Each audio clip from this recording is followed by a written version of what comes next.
Are you sick of constantly changing your diet only to feel stuck every time you step on the scale? Even though you think a complete diet overhaul is necessary for weight loss, changing everything about your diet is the fastest way to stay stuck right where you are. When I struggled with never-ending diets for decades, I thought drastic changes like getting rid of carbs was the answer. Turns out it was only the answer for a few months before I quickly regained everything I lost. Now that I've finally maintained a healthy weight without struggling, I understand the changes that lead to the big results I wanted. But it wasn't until I quit attempting to change everything about my life and instead focused on changing small, everyday habits that I finally dropped the 50 pounds I regained after the quick fixes stopped working. In this video, I'll show you 5 tiny habits you can change right now that will take the weight off without you having to worry about regaining everything you lose. The first tiny habit I use for weight loss is like a super fuel injection that starts my day on the right track. That's important since starting each day with habits that move you closer to your goal is what sets you up for long-term success.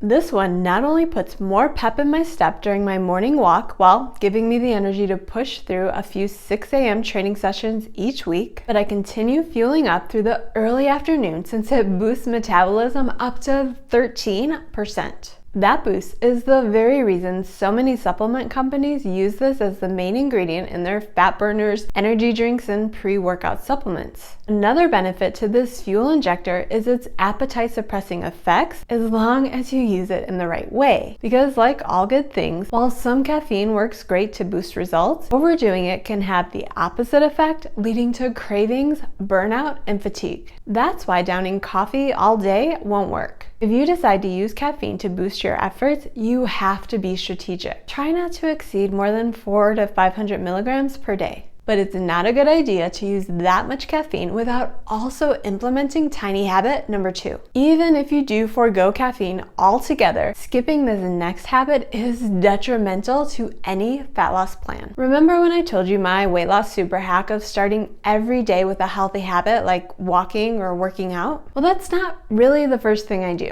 Because there's another habit that's way more important than getting in some early morning activity. While caffeine is like a super fuel injection to your fat loss plan, this next habit is the oil that's necessary to rev your metabolism up. Because if you don't get enough of it, say goodbye to the energy you need to make it through the day. Plus, hunger will shoot through the roof, making a weight loss impossible. That's why I start each morning with a tall bottle of cold water. The main reasons I start my day with water while making all-day hydration a priority are: drinking more water helps you feel fuller, making it easier to stick to a moderate calorie deficit. It improves workout performance, and the better my workout is, the more metabolism boosting muscle I can build. More water aids in digestion as long as you're not chugging in between bites to wash down unchewed food, because that's bad for digestion.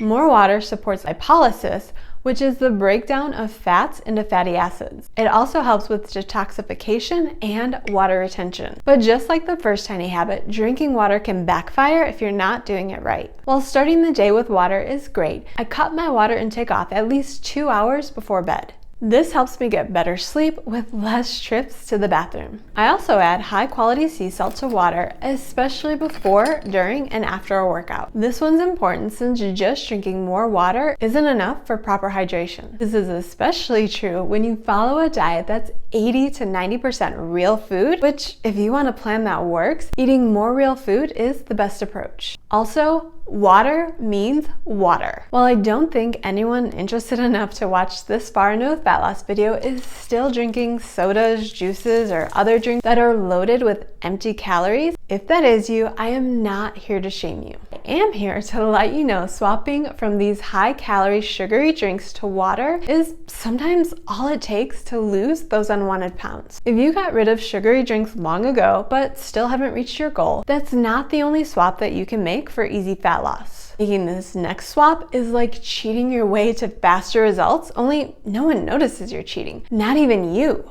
Let's go back 10 years when I first learned about the magical keto diet. With promises of losing 25 pounds or more in a month, what else could you call this diet butt magic. Those who led the keto community said the only thing I had to change for easy fat loss was pretty much everything about my life. Because they told me I had to give up all of my favorites like sandwiches, wraps, pasta, pizza, burgers, fries, chips, candy, all of the food I pretty much lived on until this point of my life. I'm not saying they're wrong saying that these foods make fat loss harder, but removing the buns, breads, pastas, and everything sweet and crunchy was equally as hard.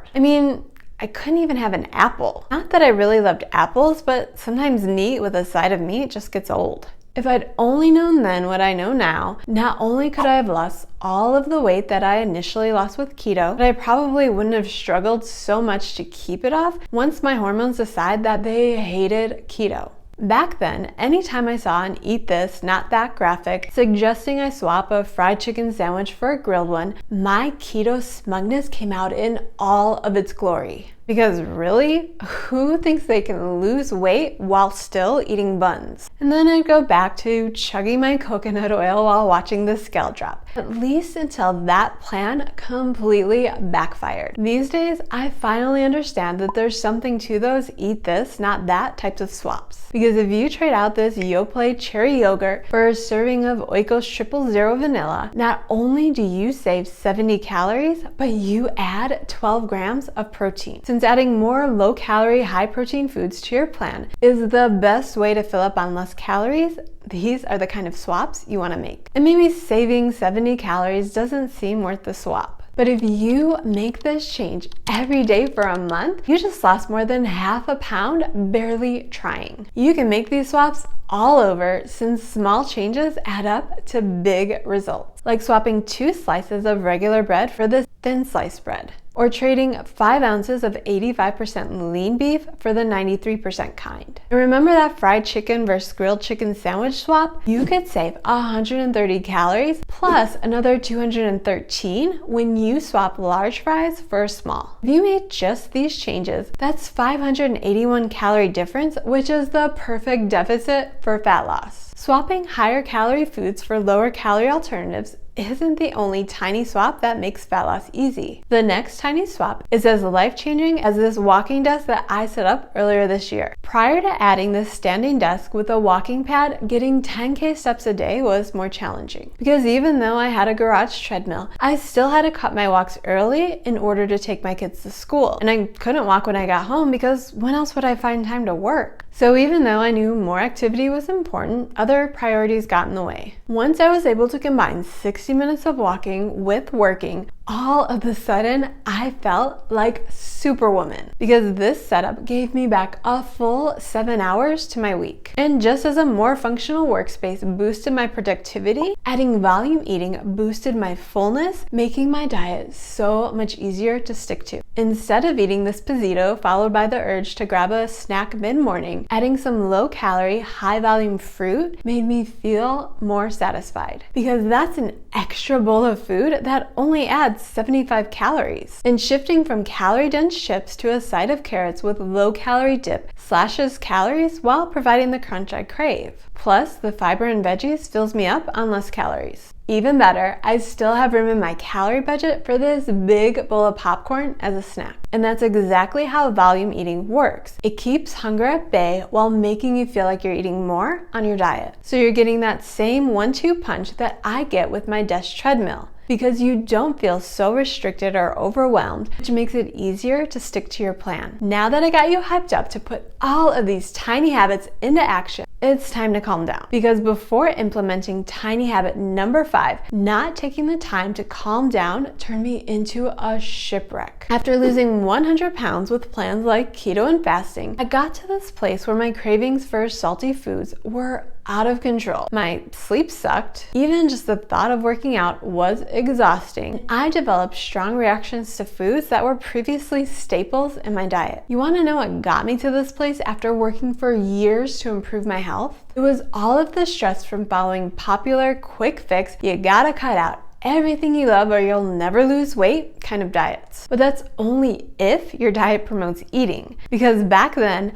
I fell down the extreme diet rabbit hole that encourages long periods of not eating at all, and that wrecked me. I didn't get unwrecked until I learned that this next tiny habit was essential in bringing cortisol levels down, because the high cortisol levels caused by following overly restrictive diets were actually promoting fat storage, no matter how much I fasted or how few carbs I ate. Not only did this habit bring down my stress from years of over-restrictive diets, but it also improves digestion, boosts energy, supports better sleep, improves mental focus, and enhances exercise performance, which is all important for sustainable weight loss. Even better, you can get this habit done in only 1 minute a day, because learning this 1-minute breathing exercise where I lie flat on the floor and practice breathing into my diaphragm was life-changing. All of a sudden, decades worth of back pain melted away, which gave me the energy to get more done around the house, and the thought of activity no longer felt exhausting. 1 minute of deep breathing exercises can shift you from the constant fight or flight state that these all or nothing diets put you into to a parasympathetic state where your body is just relaxed and calm. If you're currently where I once was, maybe you need more than 1 minute of breath work per day. A few years ago, it took me following a full 20-minute routine every day to get out of that constant state of fight or flight. But the more I realized that I could reach my goals with tiny habits that didn't stress me out, the less I found myself drawn to these high-stress plans that promise quick weight loss but only lead to weight regain. Of course, these aren't the only changes I made to drop 50 pounds while finding it easier than ever to keep the weight off. If you want a fat loss plan that works longer than a few months, boosting your metabolism is vital. You can learn exactly how I boosted my metabolism in this video, which you're gonna wanna learn since I went from trendy starvation diets where I worked way too hard for weight loss to a plan where I've cut exercise time in half while eating nearly double what I used to.